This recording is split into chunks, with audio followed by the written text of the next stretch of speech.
कवि और गीतकार शैलेंद्र ने जब फणीश्वर नाथ रेणु की अमर कृति तीसरी कसम उर्फ मारे गए गुलफाम को सिनेमा पर्दे पर उतारा तो ये फिल्म मील का पत्थर सिद्ध हुई।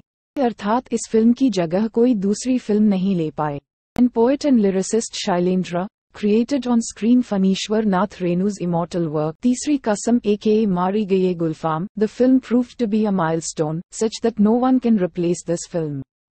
तीसरी कसम को आज इसलिए भी याद किया जाता है क्योंकि इस फिल्म को बनाने के बाद ये भी सिद्ध हो गया कि हिंदी फिल्म जगत में एक सार्थक और उद्देश्य से भरपूर फिल्म को बनाना कितना कठिन और कितना जोखिम भरा काम है।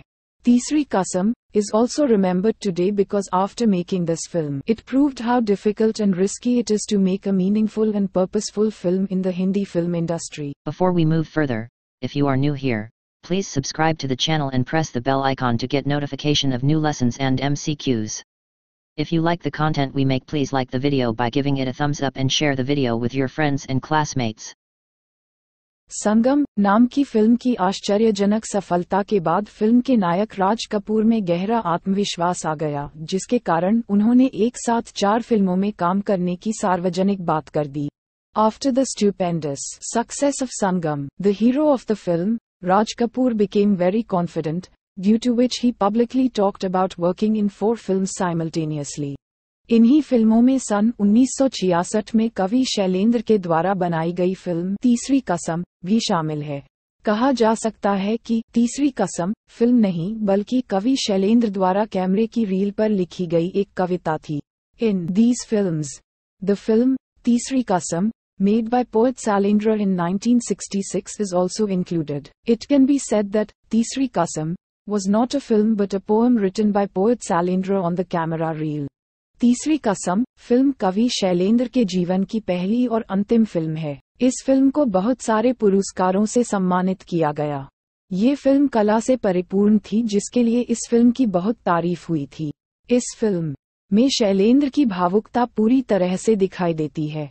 द फिल्म तीसरी कसम is the first and last film in the life of poet Shailendra. This film was honored with many awards. The film was full of art for which the film was highly praised. Shailendra's emotionality is fully visible in this film. अभिनय को देखते हुए तीसरी कसम film Raj Kapoor के द्वारा उनके जीवन में की गई सभी फिल्मों में से सबसे खूबसूरत फिल्म मानी जाती है।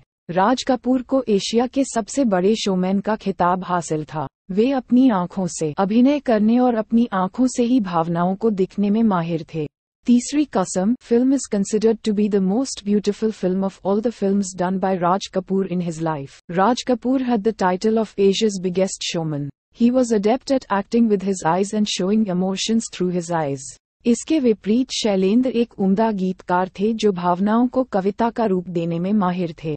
शैलेंद्र ने राज कपूर की भावनाओं को अपनी कविता और फिल्म की कहानी में शब्द रूप दिए और राज कपूर ने भी उनको बड़ी ही खूबी से निभाया। On the contrary, Sailendra was a great lyricist who was adept at giving the form of poetry to emotions. Sailendra gave words to Raj Kapoor's feelings in his poem and the story of the film, and Raj Kapoor also played them well.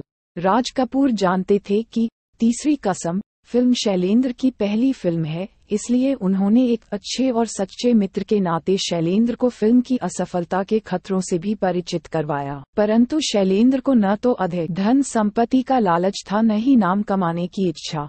Raj Kapoor knew that तीसरी कसम was Shailendra's first film, so he, as a good and true friend, also introduced Sailendra to the dangers of the film's failure. But Sailendra neither had the greed for more wealth nor the desire to earn fame.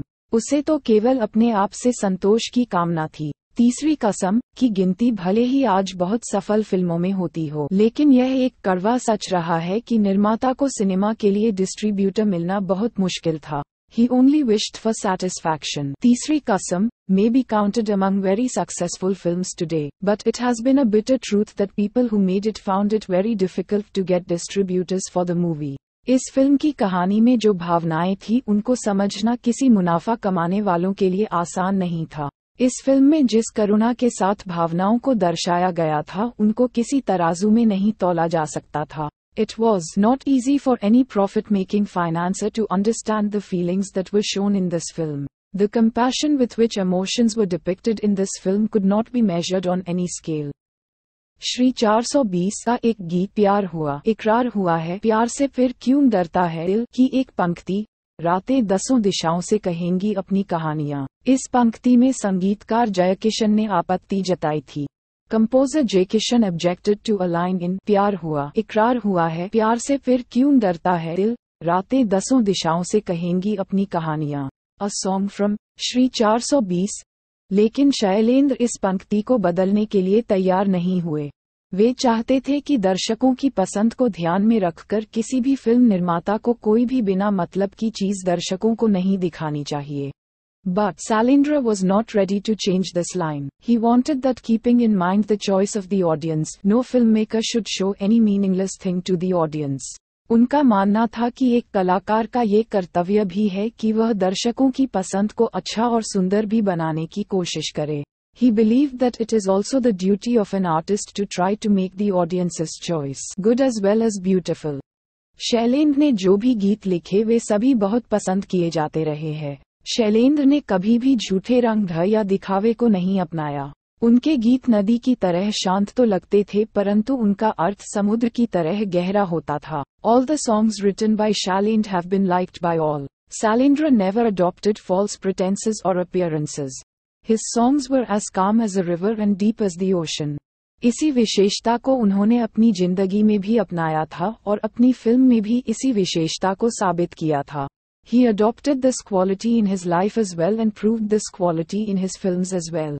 तीसरी कसम, अगर सिर्फ एकलौती नहीं तो उन कुछ सफल फिल्मों में जरूर है जिन्होंने साहित्य रचना के साथ 100% न्याय किया है.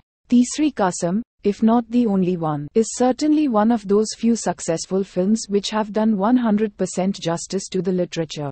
तीसरी कसम, फिल्म की यह खास बात थी कि उसमें दुख को किसी भी तरह बड़ा चढ़ाकर प्रस्तुत नहीं किया गया था. उसमें दुख को जीवन की सही परिस्थितियों की ही भांति प्रस्तुत किया गया था.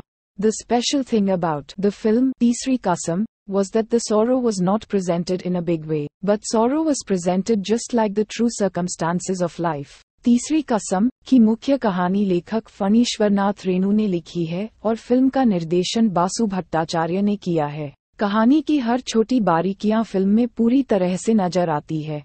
The main story of तीसरी कसम is written by writer Phanishwarnath Renu himself. Every small part of the story, its smallest details are fully visible in the film. Thank you for watching. Hope you like this video. If you do like, then please give it a thumbs up and share the video with your friends and classmates. If you are new here, do subscribe to the channel and press on the bell icon so that you will not miss out on the latest lessons and MCQs.